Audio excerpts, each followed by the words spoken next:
सबरे स्टूडेंट्सों को जय सिया राम। और हम लेके आ गए हैं आपके लिए आज 29 सितंबर का करंट अफेयर्स के टॉप 10 क्वेश्चन। अच्छे से पढ़िएगा। और आप यदि चैनल पर नए हैं तो हमारे चैनल को सब्सक्राइब करिए। अगर आपको ये वीडियो पसंद आए तो लाइक भी करिए। साथ में देखिए हम आज का पहला प्रश्न देखते हैं क्या है। पहला प्रश्न आपके सामने है कि हाल में ही भारत के FSSAI food safety and standard authority of India ने किस देश के कृषि और पशुधन मंत्रालय के साथ समझौता किया है। तो महत्वपूर्ण प्रश्न है। इसके ऑप्शन है ब्राजील, यूएई, ऑस्ट्रेलिया और जर्मनी। आपको पता है तो कमेंट करिए। कमेंट जरूर करा करें जिससे आप अपने ज्ञान को परख सकें। मैं इसका आंसर बताता हूं। सही आंसर क्या है इसका? ब्राजील।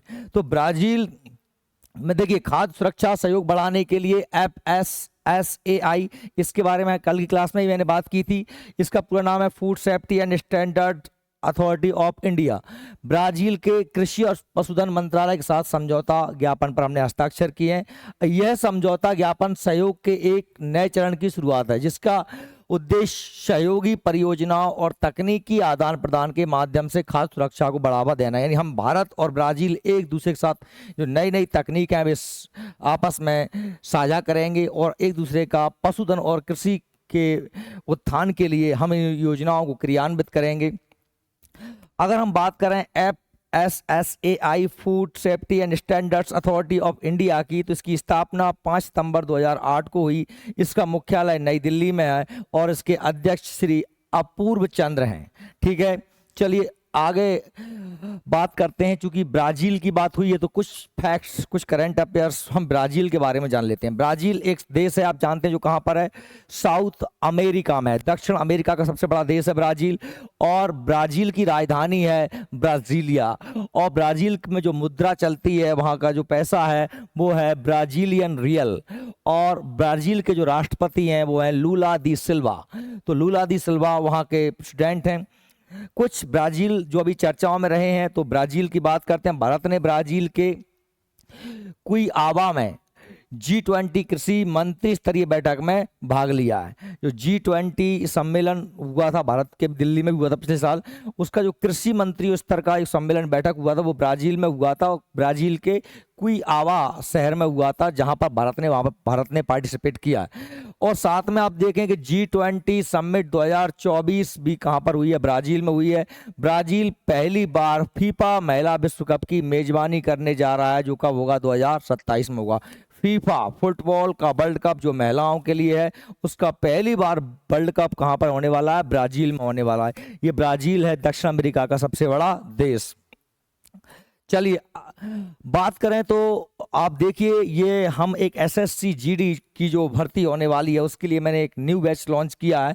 और ये बैच अभी आप देखें मात्र 499 रुपये में दे रहे हैं। और यह डिस्काउंट नवदुर्गा ऑफर में है और मात्र 5-6 दिन के लिए ऑफर दिया है हमने 50% छूट पे, क्योंकि ये 999 का बैच था जिसे हमने 499 रुपये में कर दिया है। और ये योद्धा बैच करके बैच आप मिल जाएगा आपको हमारे जीनियस कोचिंग क्लासेस के एप्लीकेशन पर। एप्लीकेशन आप डाउनलोड कर सकते हैं, प्ले स्टोर में जाइए और वहां पर जीनियस कोचिंग क्लासेस सर्च कीजिए, या फिर डिस्क्रिप्शन में लिंक दी है, लिंक पे क्लिक करके भी आप ऐप डाउनलोड कर सकते हैं।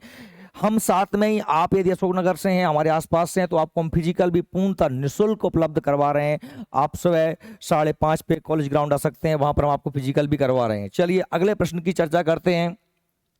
हाल में ही अनुराग कुमार दिसानायके ने किस देश के राष्ट्रपति के रूप में शपथ ली है?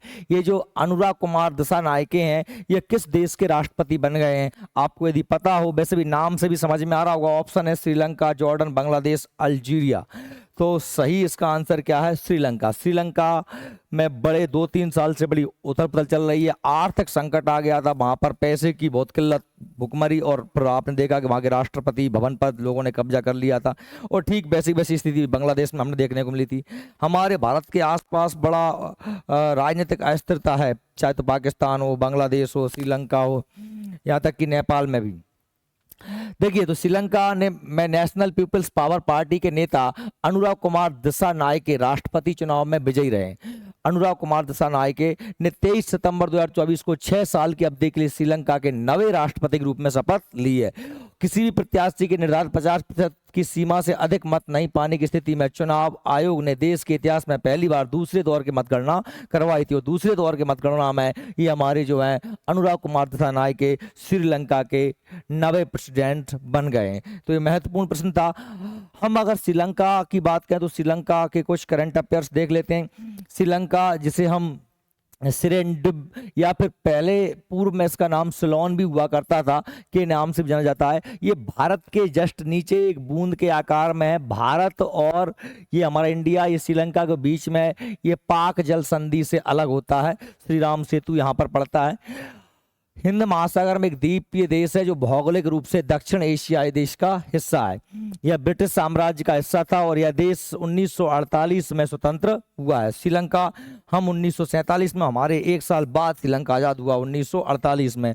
1972 में सिलोन ने अपना नाम बदलकर वर्तमान नाम श्रीलंका कर लिया, यानी पहले इसे हम सिलोन के नाम से जानते थे, अब उसका नाम 1972 में क्या किया गया, श्रीलंका। मन्नार की खाड़ी और पाक जलडमरू मध्य से भारत से अलग करता है। तो पाक जलडमरू मध्य या हम कह सकते हैं पाक जल संधि भारत से इसको अलग करता है। श्रीलंका की राजधानी कोलंबो है, न्यायिक और कार्यकारी, और दूसरी राजधानी है जयवर्धनेपुरम कोट्टे, ये विधान कानूनी राजधानी है। और इसकी मुद्रा है श्रीलंकाई रुपया। और आप जान रहे हैं इसके अध्यक्ष यानी प्रेसिडेंट बन गए हैं अनुराग कुमार दिसानायक के। ये अभी हुआ चुनाव, तुमने जो पढ़ लिया है पिछले ही स्लाइड में था ये। अगला क्वेश्चन नंबर 3 है। क्वेश्चन नंबर 3 की यदि हम बात करें तो क्या कह रहा है क्वेश्चन नंबर 3 के, प्रधानमंत्री नरेंद्र मोदी ने किस देश के बोस्टन और लॉस एंजलिस, ये किस देश के अंदर पड़ते हैं, बोस्टन और लॉस एंजलिस के 2 नए भारतीय दूतावास खोलने की घोषणा की। आप यदि सामान्य अवेयरनेस रखते हैं तो आपको पता हुआ कि बोस्टन कहाँ है और लॉस एंजलिस कहाँ है। बोस्टन सूती कपड़ा के लिए फेमस है। ये दोनों ही शहर कहाँ के हैं, Papua New Guinea, Fiji, America, Japan. तो इसका सही आंसर क्या है, इसका सही आंसर है अमेरिका। अमेरिका में है भैया, न्यूयॉर्क है ना, शिकागो, ये बोस्टन, लॉस एंजलिस। तो हमने क्या, अमेरिका आप जानते हैं 50 देशों का एक समूह है। अमेरिका का पूरा नाम क्या है, यूनाइटेड स्टेट ऑफ अमेरिका। इसलिए अमेरिका में हमने अलग अलग जगह दूतावास खोले हैं। तो बोस्टन और लॉस एंजलिस में हमने अभी और नए दूतावास खोल दिए हैं। प्रधानमंत्री नरेंद्र मोदी ने अमेरिका के बोस्टन और लॉस एंजलिस में 2 नए भारतीय वाणिज्यिक दूतावास खोलने की घोषणा की है। जो वाणिज्यिक मतलब जो है उद्योगों से संबंधित हैं। प्रधानमंत्री ने ह्यूस्टन विश्वविद्यालय में 3 तमिल अध्ययन के तिरुवल्लुपुरम पीठ खोलने जाने की भी घोषणा की है। ह्यूस्टन विश्वविद्यालय में तमिल भाषा को पढ़ने के लिए एक तिरुवल्लुपुरम पीठ खोलने की घोषणा भी कर दी है। और New York, Atlanta, Chicago, Houston, Francisco, ये सभी कहाँ के हैं, अमेरिका के हैं। न्यूयॉर्क में, Atlanta, Chicago, Houston, San Francisco और सिएटल में भी भारत के 6 वाणिज्यिक दूतावास पहले से थे। अब 2 और खुल गए हैं, कहाँ कहाँ पर, बोस्टन में और लॉस एंजलिस में। अच्छे से पढ़िएगा, लिख लीजिएगा। साथ में ये हमारा एमपी-टेट यानी संविदा शिक्षक प्राथमिक पात्रता परीक्षा वर्ग 3 जो 10 नवंबर से होने वाली है, बड़ा महत्वपूर्ण है। जिन लोगों ने 12th पास कर लिया, डीएड है या नहीं है उससे कोई फर्क नहीं पड़ा, 12th पास आउट हैं आप, आपकी उम्र 21 वर्ष से अधिक है तो आप ये फॉर्म डालिए और आप इस परीक्षा को दे लीजिए। और क्योंकि इस परीक्षा में अगर आप जनरल वाले हैं तो 90 नंबर, SC ST OBC वाले महिला हैं तो 75 नंबर में आप क्वालिफाई होना है। यह परीक्षा केवल क्वालिफाई परीक्षा, क्योंकि जो ये परीक्षा पास कर लेगा वही आगे चलकर जब कभी भी मुख्य परीक्षा होगी उस परीक्षा में आप पार्टिसिपेट कर पाओगे, क्योंकि उस परीक्षा तक आप डीएड बीएड आराम से डीएड कर ही लोगे, बीएड तो इसमें चलने वाला है नहीं है। तो ध्यान रहे ये परीक्षा बहुत सामान्य परीक्षा है, आपको इसको क्वालिफाई किए बिना आप कभी भी भविष्य में टीचर नहीं बन पाएंगे, क्योंकि आप मुख्य परीक्षा में बैठ ही नहीं पाएंगे। ठीक है, तो ये मात्र 499 में बैच लॉन्च कर दिया। आप हमारे एप्लीकेशन पर जाएं और वहां पर इस कोर्स को परचेज करें अगर आप टीचर बनना चाहते हैं तो। अगले क्वेश्चन की ओर चलते हैं। सॉरी, अमेरिका की बात हुई तो थोड़े अमेरिका के करंट अफेयर्स के बारे में हम देख लेते हैं। अमेरिका की राजधानी वॉशिंगटन DC है, मुद्रा अमेरिकन डॉलर है और राष्ट्रपति कौन है, जो बिडेन। अभी अमेरिका में चुनाव होने वाले हैं तो डोनाल्ड ट्रंप और हमारे भारतीय मूल की कमला हैरिस हैं जो वहाँ की शायद डोनाल्ड ट्रंप जो पहले राष्ट्रपति थे जो बाइडेन से, पहले वो हार चुके थे जो बाइडेन से, अब वो फिर से चुनाव लड़ रहे हैं और कमला हैरिस उनके विरोध में जो है लड़ रही हैं। देखते हैं अब क्या होने वाला है। अगर हम इस करंट अफेयर्स की बात करें, अमेरिका में जो वर्तमान में क्या घटना घटी है, तो जो फोर्ब्स वर्ल्ड बिलियनियर्स, एक फोर्ब्स पत्रिका है, मैगजीन, आपने नाम सुना होगा, वो समय समय पर बहुत सारी सूचियां निकालती रहती है। बिलियनियर्स मतलब क्या है कि जो जो बिलियंस डॉलर के मालिक हैं, उनमें 2024 की जो लिस्ट जारी की है, करोड़ दुनिया भर के करोड़पतियों की जो सूची जारी की है, उसमें सबसे ज़्यादा पैसे वाले व्यक्ति यानी ये जो बिलियनियर्स हैं, वो सबसे ज़्यादा वो 813 व्यक्ति कहाँ के हैं, अरबपति व्यक्ति कहाँ के हैं, अमेरिका के हैं।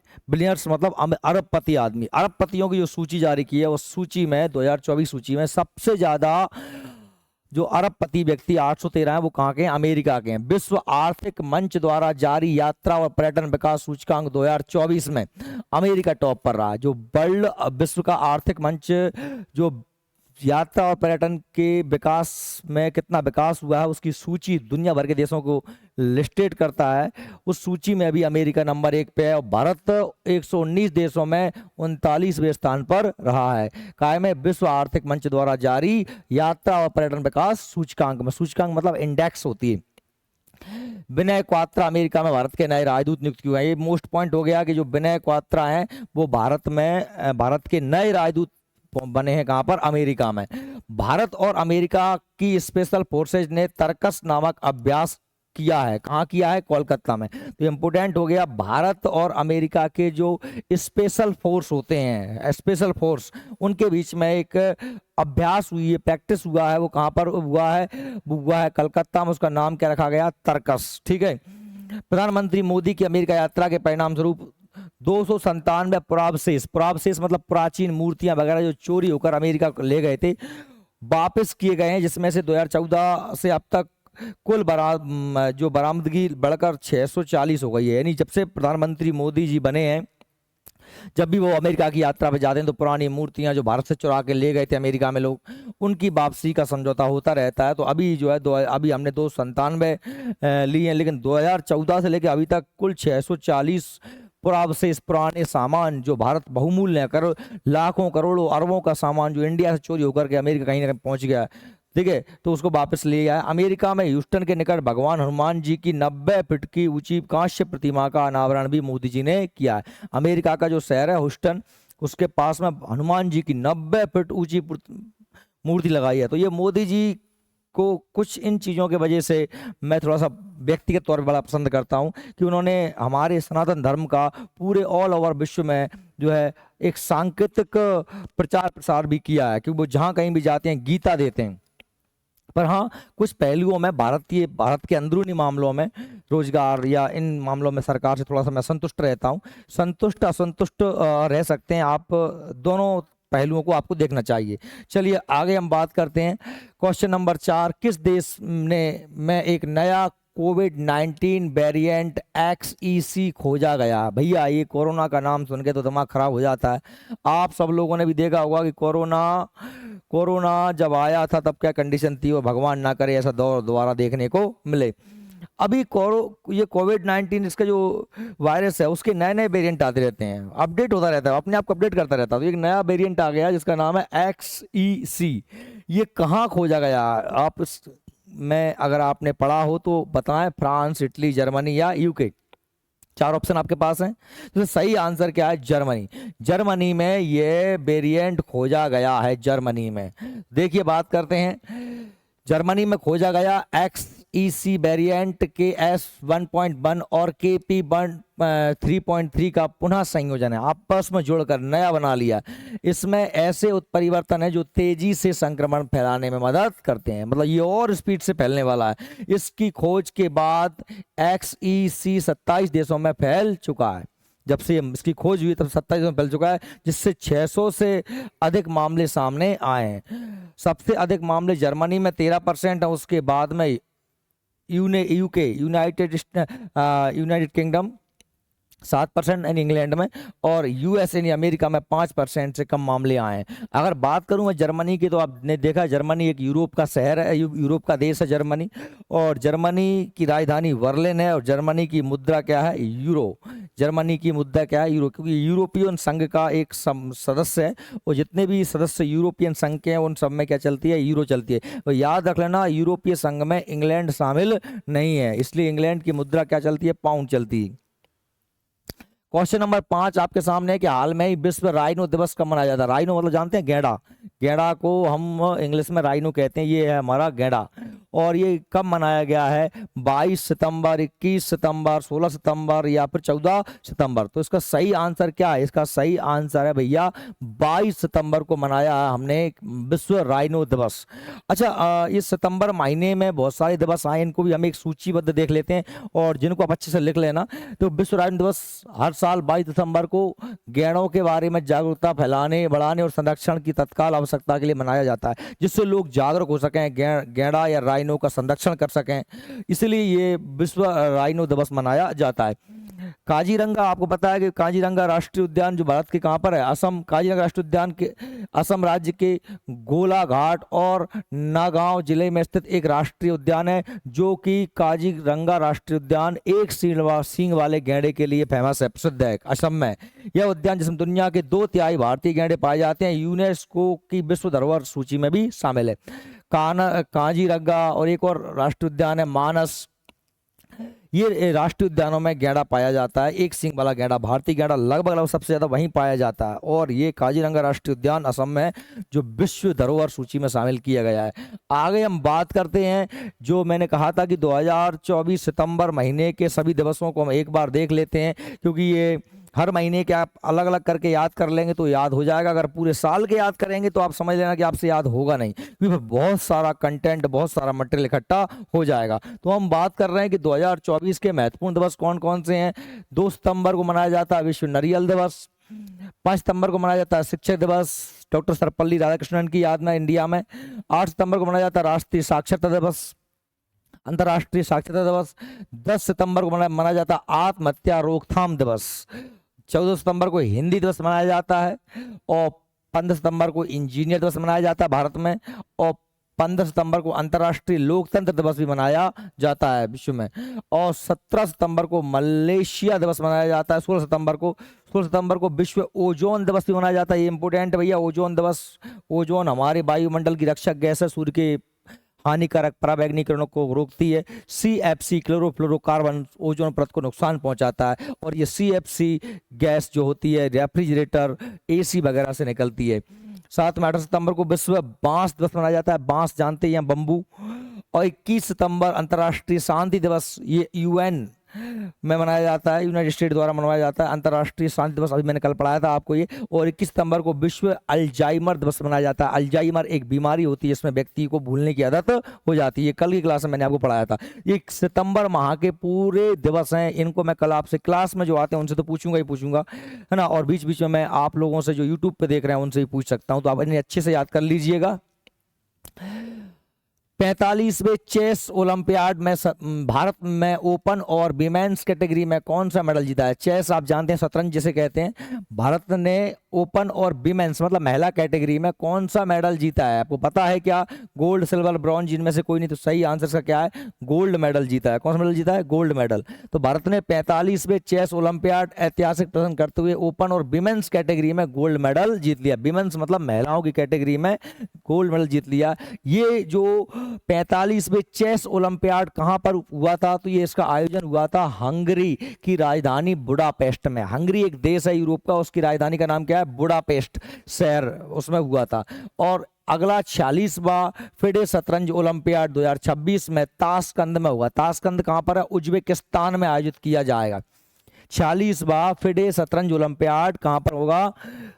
2026 में ताशकंद उज्बेकिस्तान में होगा। और 45वां जिसमें गोल्ड मेडल विमेंस कैटेगरी में इंडिया ने जीता, ये कहां पर हुआ था? ये हंगरी के बुडापेस्ट में हुआ था। अच्छे से पढ़ लीजिए। अगर बात आ गई ये जो शतरंज ये आयोजन कराने वाली जो संस्था है उसे हम बोलते हैं FIDE। FIDE। अब FIDE ये अपना जो है आयोजन करवाती संस्था, उसका स्थापना कब हुई थी? 20 जुलाई 1924 को। उसका मुख्यालय कहाँ पर है? लॉजेन, स्विट्जरलैंड में। स्विट्जरलैंड में शहर है लॉजेन। और इसके अध्यक्ष हैं अर्कडी डवोकोविच। ये इंपोर्टेंट फैक्ट हैं, एक्स्ट्रा हैं, इन्हें अच्छे से पढ़ लिया करिए। ठीक है, प्रश्न बन सकते हैं। अगर हम भारत के अन्य शतरंज खिलाड़ियों की बात करें तो ये कभी कभी आप ऐसे प्रश्न आपने देखे होंगे करंट अफेयर्स में, क्वेश्चन याद कर बताइए विश्वनाथ आनंद का संबंध किस खेल से है? तो हमको खिलाड़ियों के बारे में पता होना चाहिए। विश्वनाथन आनंद, गुकेश डी, विदिति गुजराती, पैंतला हरिकृष्णा, अर्जुन एरिगासी, आर प्रज्ञानंदा, ये सभी जो खिलाड़ी पुरुष हैं और भारत के शतरंज या चेस के बड़े बड़े दिग्गज हैं। विश्वनाथ आनंद भारत के पहले ग्रैंड स्लैम माने गए थे। यहाँ से दुनिया में उन्होंने तहलका मचाया, बहुत बार वो जीते, विश्व में नंबर 1 पर रहे।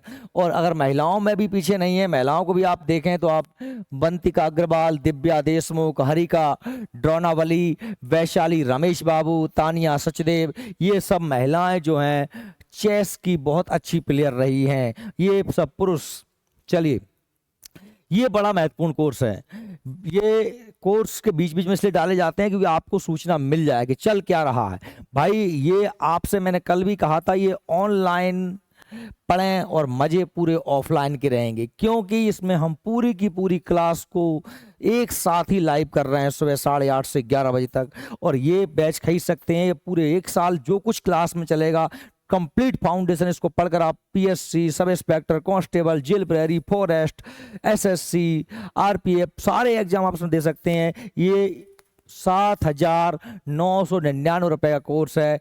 देखो भाई, जितनी शक्कर डालोगे उतना मीठा होगा। अब 199 में और 299 में तो आपको पुराने सड़े से ही कोर्स मिल सकते हैं। यहाँ पर हमने अपनी पूरी क्लास ही लाइव कर दी है और सारा कंटेंट, सारा material, PPT, PDF, test series सब कुछ है। चलिए, तो इसमें एप्लीकेशन पर जाएं और इस कोर्स को परचेस कर लें अगर आपको आवश्यकता है तो। क्वेश्चन नंबर 7 देखिए, IIT दिल्ली द्वारा जारी सड़क सुरक्षा 2024 पर भारत स्थित रिपोर्ट में सड़क दुर्घटना में सर्वाधिक मृत्यु दर वाला कौन सा राज्य है? यानी कि सड़क सुरक्षा 2024 की रिपोर्ट जारी हुई है। ये किसने जारी की है? IIT दिल्ली ने जारी की है, दिल्ली के IIT ने जारी की है। इसमें सड़क में सबसे ज्यादा मरने वाले लोग किस राज्य के हैं? महाराष्ट्र, केरल, तमिलनाडु, कर्नाटक। अगर आपको पता है तो आप कमेंट करिए, मैं बताता हूं आपको सही आंसर क्या है किसका। सही इसका आंसर है सड़क सुरक्षा में राज्यों का क्रमशः प्रदर्शन में हम देखते हैं कि भारत में सड़क सुरक्षा के संदर्भ में मौजूद व्यापक क्षेत्रीय भिन्नता है। विभिन्न राज्यों में प्रति व्यक्ति सड़क यातायात मृत्यु की दर में 3 गुना से अधिक का अंतर है। सबसे नंबर 1 पे है कौन सा? हमारा तमिलनाडु। नंबर 1 पे तमिलनाडु, यहाँ पर 21.9। दूसरे नंबर पे तेलंगाना, तीसरे नंबर पे छत्तीसगढ़। प्रति 1 लाख व्यक्तियों में सबसे अधिक मृत्यु दर दर्ज की गई है। यानी नंबर 1 पर कौन आ रहा है? तमिलनाडु आ रहा है। पश्चिम बंगाल और बिहार में 2021 में सबसे कम मृत्यु दर 5.9 प्रति 1 लाख थी। उत्तर प्रदेश, महाराष्ट्र, मध्य प्रदेश, कर्नाटक, राजस्थान और तमिलनाडु में सड़क यातायात में होने वाली कुल मौतों में से लगभग 50% मौतें यहाँ में होती हैं। याद रख लीजिए, यह जारी किसने किया है? IIT दिल्ली द्वारा सड़क सुरक्षा 2024 पर एक रिपोर्ट जारी की गई थी। उसमें सबसे ज्यादा मृत्यु कहाँ पर हो रही है? सड़क हादसों में तमिलनाडु में हो रही है। अगला क्वेश्चन है, तमिलनाडु राज्य की बात करते हैं। तमिलनाडु के मुख्यमंत्री MK स्टालिन हैं, आपको पता होगा, ये बड़े चर्चाओं में रहे थे। सनातन के विरोध में इनके लड़के ने बात रखी थी और सनातन को कैंसर बताया था। राजधानी तमिलनाडु की चेन्नई है और राज्यपाल हैं RN रवि। तमिलनाडु आप देख रहे हैं कि भारत का एक तटीय जो है प्रदेश है। और तमिलनाडु के बारे में बात करें तो प्रधानमंत्री नरेंद्र मोदी ने तमिलनाडु के BOC पोर्ट पर Tuticorin international container terminal, Tuticorin तट तमिलनाडु को कोरोमंडल तट या चोलोमंडल तट के नाम से भी तमिलनाडु को जाना जाता है। तूतीकोरन बंदरगाह कहाँ पर है? तमिलनाडु पर। तो तूतीकोरन बंदरगाह पर इंटरनेशनल कंटेनर टर्मिनल का उद्घाटन किया है हमारे PM नरेंद्र मोदी ने। तमिलनाडु के KP श्यामा निखिल भारत के 85वें शतरंज ग्रैंड मास्टर जीएम बन गए हैं। शतरंज ग्रैंड मास्टर बन गए हैं कौन? तमिलनाडु के पी श्याम निखिल। याद कर लीजिए, तमिलनाडु में जंपिंग स्पाइडर की नई प्रजाति पाई गई है। जंपिंग स्पाइडर, स्पाइडर मतलब आप जानते हैं एक मकड़ी। भारत की दूसरी सबसे बड़ी तितली की प्रजाति मदुरै में खोजी गई है। दूसरी सबसे बड़ी तितली भी कहां पर मिली है? तमिलनाडु के मदुरै में मिली है। मदुरै में मीनाक्षी मंदिर है। किसी राज्य में जहरीली शराब पीने से सबसे कम 38 लोगों की मौत कहां पर हुई है? तमिलनाडु में। सबसे ज्यादा कहां पर होती है? बिहार में होती है। भारत का पहला बहुराष्ट्रीय वायु अभ्यास तरंग शक्ति 2024 में तमिलनाडु के सलारा में हुआ है। तरंग शक्ति जो अभ्यास है वायुसेना का वो कहां पर हुआ है? तमिलनाडु के सलार में हुआ है। अगला क्वेश्चन देखते हैं, क्वेश्चन नंबर 8। ऑस्कर 2025 में भारत की ऑफिशियल एंट्री के तौर पर कौन सी फिल्म चुनी गई है? ऑस्कर आप जानते हैं कि फिल्म क्षेत्र में दिए जाने वाला सबसे बड़ा पुरस्कार है, और यह पुरस्कार कि में भारत की कौन सी फिल्म चुनी गई है? अभी अवार्ड मिला नहीं है, बस एक कैटेगरी में चुनी गई है, ऑफिशियल एंट्री में चुनी गई है। इस पिक्चर का नाम क्या है? तो ये पिक्चर है, क्या है? लापता लेडीज। ये पिक्चर आप देखिए, ये पिक्चर बहुत ज़्यादा फेमस तो नहीं है क्योंकि ये लेकिन ये अच्छी पिक्चर, अच्छी क्वालिटी में, क्योंकि आप समझिए कि ऑस्कर अवार्ड के में एंट्री करना अपने आप में बहुत बड़ी बात होती है, क्योंकि फिल्म क्षेत्र का सबसे बड़ा पुरस्कार माना जाता है ऑस्कर। और इस फिल्म को किरण राव ने डायरेक्ट किया। किरण राव को आप जानते होंगे, ये आमिर खान की पत्नी है किरण राव, इन्होंने इस पिक्चर को डायरेक्ट किया है। बात करते हैं अगले प्रश्न की। हाल में किस देश ने चोरी या तस्करी की गई 297 प्राचीन वस्तुएं भारत को वापस करने का फैसला लिया है? ये क्वेश्चन हमने इसी वीडियो में पहले पढ़ लिया है। मैंने बताया था प्रधानमंत्री मोदी कहाँ गए थे? अमेरिका। और अमेरिका से 297 पुरानी वस्तुएं, मूर्तियां, सिक्के, कोई हथियार, जिनको चोरी करके भारत से बाहर ले जाया गया, जिनकी बहुत ज्यादा कीमत है, जो बहुत बहुमूल्य है, उनको वापस किया गया है। तो प्रधानमंत्री मोदी की अमेरिका यात्रा के परिणाम स्वरूप 297 पुरावशेष वापस किए गए, जिसमें से 2014 से अब तक आपको बता दिया मैंने कितने, 640 टोटल अभी तक वापस कर दिए गए। पिछली 12वीं शताब्दी की नटराज प्रतिमा, ये बड़ी प्रसिद्ध रही थी नटराज प्रतिमा भगवान शंकर की।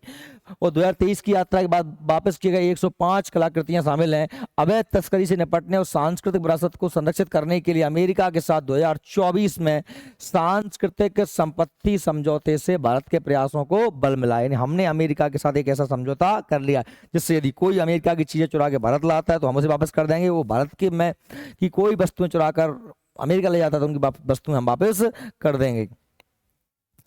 और अंतिम प्रश्न, 10वां प्रश्न है कि हाल में ही जॉर्जिया के गामा इंटरनेशनल फाइटिंग चैंपियनशिप में मिक्स्ड मार्शल आर्ट्स लड़ाई जीतने वाले पहले भारतीय पहलवान कौन बन गए हैं? जॉर्जिया में इंटरनेशनल फाइटिंग चैंपियनशिप प्रतियोगिता हुई है, और इस प्रतियोगिता में मिक्स्ड मार्शल आर्ट्स, मिक्स्ड मतलब बहुत सारी मार्शल आर्ट्स, कराटे, ताइक्वांडो, ऐसी मिक्स्ड मार्शल आर्ट लड़ाई जीतने वाले पहले भारतीय खिलाड़ी कौन बन गए हैं? तो ये बन गए हैं संग्राम सिंह। ये हैं हमारे संग्राम सिंह। संग्राम सिंह ने संग्राम जीत लिया है।